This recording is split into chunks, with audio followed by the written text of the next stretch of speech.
آپ اندازہ کریے آج ہمارا حال کیا ہے۔ آج ہم ساری چیزوں کو رسمن سمجھتے ہیں۔ ایک بات یاد رکھیے، کوئی عمل ظاہراً بہتر ہے، کوئی عمل باطناً بہتر ہے۔ ہر عمل ظاہری اعتبار سے نہیں کیا جا سکتا۔ جیسے نمازیں آپ کی چھوٹ گئی، جسے آپ قضاء عمری کہتے ہیں، تو آپ مسجد میں بتا کر نہیں پڑھ سکتے کہ میں قضاء عمری پڑھ رہا ہوں، نہیں۔ شریعت کا مسئلہ فقہا فرماتے ہیں آپ اس نماز کو پڑھیے لیکن لوگوں کو احساس نہ ہو کہ آپ قضاء عمری ادا کر رہے ہیں۔ گناہ کریے، گناہ ہو گیا اگر توبہ کر لیجئے، دوبارہ سماج میں عوام میں کسی کو بتائیے نا ہم نے یہ گناہ کیا ہے۔ گناہ کر کے گناہ بتانا بھی گناہ ہے۔ لہذا بہت سارے ایسے اعمال ہیں جسے آپ باطنی طور پہ کر سکتے ہیں، لیکن افسوس جب ہمارا ظاہر ہی بہتر نہیں ہے تو باطن کا بہتر رہے گا۔ آپ اندازہ کریے کہ ہماری نمازیں کتنی چھوٹی۔ ہاں، چغل خوری کرنے پہ آدمی آ جائے آج کل تو حسد اور چغل خوری تو اتنا کرتا ہے کہ بھر بھر کرے گا، جھنگوا بھر کرے گا۔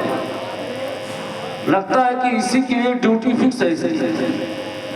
آدمی آج چغل خور اور حسد سے باز نہیں آتا، ورنہ سرکار امام علی فرماتے ہیں، مولا علی کا قول ہے کہ جو انسان کسی سے حسد رکھے، چغل خوری کرے، اللہ تعالیٰ قیامت تک اس کے لیے توبہ کا دروازہ بند کر دیتا ہے۔ آپ اندازہ کریے، ہمیں آپ کو لگتا ہے کہ یہ چھوٹی سی بات ہے، ہمیں آپ کو لگتا ہے کہ ہم نے کسی کا دل پا کے اپنی بات بتا دی، نہیں۔ اللہ قادر مطلق ہے، اللہ تبارک و تعالی عالم الغیب و شہادہ ہے۔ کالا پہاڑ ہو، کالے پہاڑ کے اندر کالی سوراخ ہو، اس کے اندر اگر چونٹیاں چل رہی ہو تو اللہ تبارک و تعالیٰ چونٹیوں کے قدموں کے نشان کو بھی جانتا ہے۔ تو جو بندہ اگر کسی کی چغل خوری برائی کرے، بے نمازی رہے اور حتیٰ کہ وہ سارا گناہ کرے، تو آپ کو کیا لگتا ہے آپ کا رب بے خبر ہے؟ وہ باخبر ہے، وہ سب جانتا ہے، وہ عالم الغیب و شہادہ ہے۔ افسوس آج ہم اور آپ رات دن اتنا گناہ کرتے ہیں کہ ہمیں اور آپ کو اپنے گناہوں پر اعتراف نہیں ہے کہ نہیں ہم نے گناہ کیا ہے۔ ورنہ اللہ والوں کی پہچان یہ ہے کہ جو انسان جتنا زیادہ پرہیزگار ہوتا ہے وہ انسان اتنا ہی اللہ کی بارگاہ میں آنسو بہاتا ہے۔ کیوں؟ وہ ندامت کے آنسو ہوتے ہیں۔ علامہ اقبال کہتے ہیں، موتی سمجھ کے شان کریمی نے چن لیے، قطرے جو گرے اشک انفعال کے۔ انسان جب ندامت کا آنسو گراتا ہے تو اللہ کی بارگاہ میں وہ اس کے آنسو گواہی دیتے ہیں۔ امام غزالی فرماتے ہیں کہ اگر آنسو کا 100 ٹکڑا کیا جائے اور ایک ذرہ برابر بھی اگر اس کی آنکھوں میں آنسو اللہ کے خوف سے ہے تو میدان محشر میں یہ آنسو جنت میں لے جانے کے لیے کافی ہوں گے، لیکن اللہ کے خوف کے ساتھ یہ آنسو نکلے ہوں گے۔ اور جو انسان اتنا رویا ہو کہ حضرت یعقوب علیہ السلام کو دیکھیے،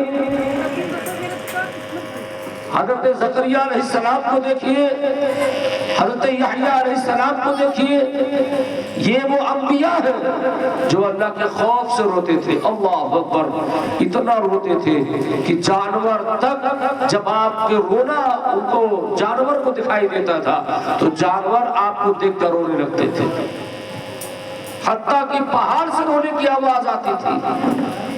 اور ہم وہ ہیں کہ جن کی نمازیں 10 سال سے چھوٹی ہے لیکن ہمیں رونا نہیں آتا۔ کیوں؟ وجہ یہ ہے کہ ہمیں احساس نہیں ہم نے نمازیں چھوڑی۔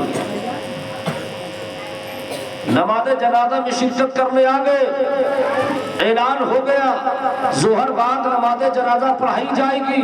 افسوس ہے کہ ظہر نہیں پڑھے، نماز جنازہ میں 400 کو شرکت کی، سب یہی کھڑے رہتے ہیں۔ اب آپ بتائیے اسے اور زیادہ انسان سرکش نہیں ہے تو کیا کہیں گے آپ؟